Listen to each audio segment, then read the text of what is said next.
Avec notre invité, Arthaud. Bonjour Nathalie Arthaud, merci d'être avec nous ce matin. On va parler de beaucoup de choses ensemble, notamment de la réforme des retraites, bien sûr, et je sais que c'est important.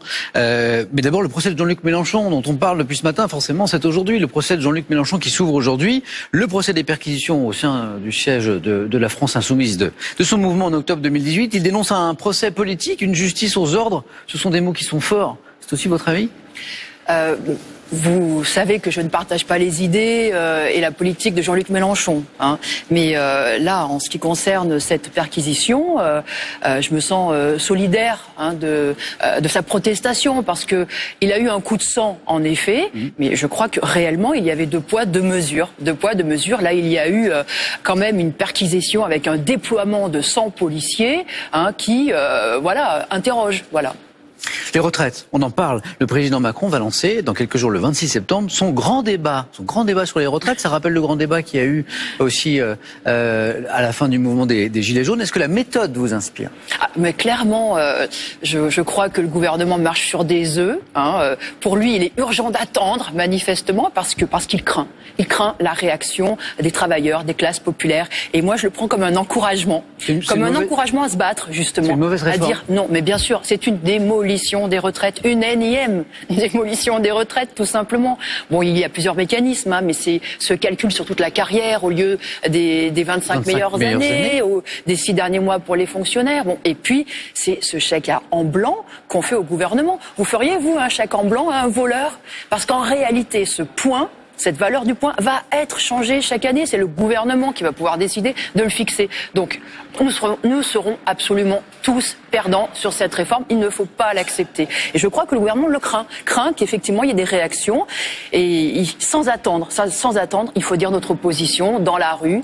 Il y a des manifestations, celle du 26, de mardi 26, qui, j'espère, sera importante, encouragée par la réussite de la grève de la RATP, bien sûr. Mais sur le principe, un point égal pour tous, c'est un principe d'égalité, c'est ce que met en avant l'exécutif et le gouvernement. Vous ne croyez pas à ce principe d'égalité qui serait le moteur de cette réforme ? Non, mais l'égalité, la justice, mais ça n'existe pas dans cette société. Qu'est-ce qu'il y a de juste, franchement ? Qu'est-ce qu'il y a de juste ?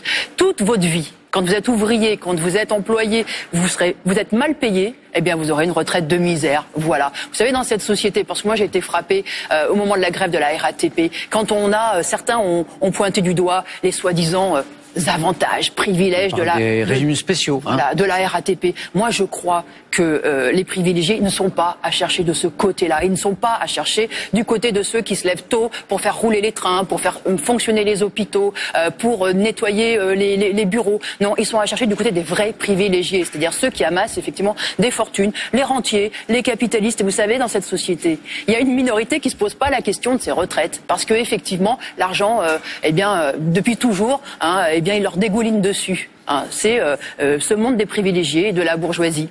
Nathalie Arthaud, est-ce qu'il faut revenir à la taxe carbone ? Abandonner cette taxe carbone au premier jour de la mobilisation des Gilets jaunes, on s'en souvient, qui est à nouveau mise en avant par le Conseil des prélèvements obligatoires, qui la juge inévitable si, dixit, la France veut faire face à ses engagements en matière d'environnement. Non mais voilà, toujours taxer et taxer indifféremment les riches, les pauvres, enfin surtout les pauvres, parce qu'en réalité, toutes ces taxes, elles pèsent sur le budget des plus pauvres, voilà, de ceux qui ont 1000 euros, 1300, 1500 euros pour vivre. Donc moi, je suis absolument opposé à cela.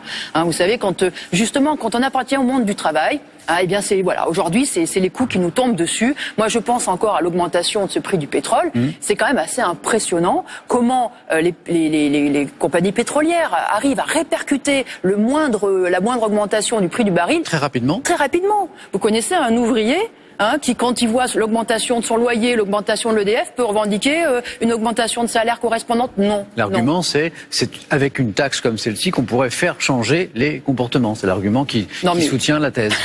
Les comportements, mais attendez, vous êtes obligé de vous loger à l'autre bout de Paris parce que de toute façon, vous n'avez pas les moyens de vous loger dans le Paris ou à proximité de votre lieu de travail. Vous êtes obligé de vous déplacer.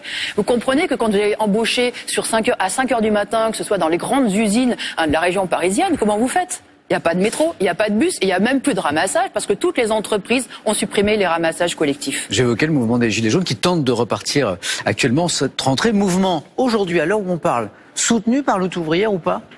Moi, je soutiens l'expression de cette colère. On ne doit pas accepter, quand on appartient au monde du travail, de reculer toujours et encore.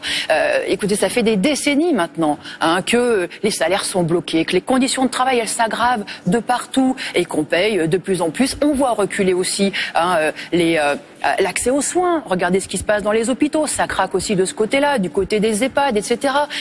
Est-ce que c'est légitime? Est-ce qu'on doit accepter cela? On en sera où dans 5 ans, dans 10 ans à ce rythme-là? Donc il faut dire non, ça suffit. Il y a de l'argent dans cette société, il faut aller le chercher. Une dernière chose, en mars prochain, les élections municipales, quand on se penche sur les derniers résultats de lutte ouvrière aux européennes, à la présidentielle, est-ce qu'on se dit à quoi bon participer aux élections?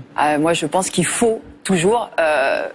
Je pense que le pire, c'est de se taire. Voilà, c'est de se taire, c'est de subir, c'est d'être dans la résignation. Il faut que le monde du travail se fasse entendre du point de vue de ses intérêts. Voilà, les travailleurs, tous ceux qui sont utiles à la société, qui la font tourner et qui aujourd'hui, effectivement, sont écrasés de tous les côtés. Donc, il y aura des listes de lutte ouvrière pour dire, voilà, les travailleurs, ils sont là, ils portent la société, ils ont des intérêts et ils sont prêts à les défendre. Merci Nathalie Arthaud de nous avoir rejoint ce matin dans la matinale de France Info. Merci. Bonne journée à vous, bonne journée à tous. La météo tout de suite et puis un nouveau JT sur France Info.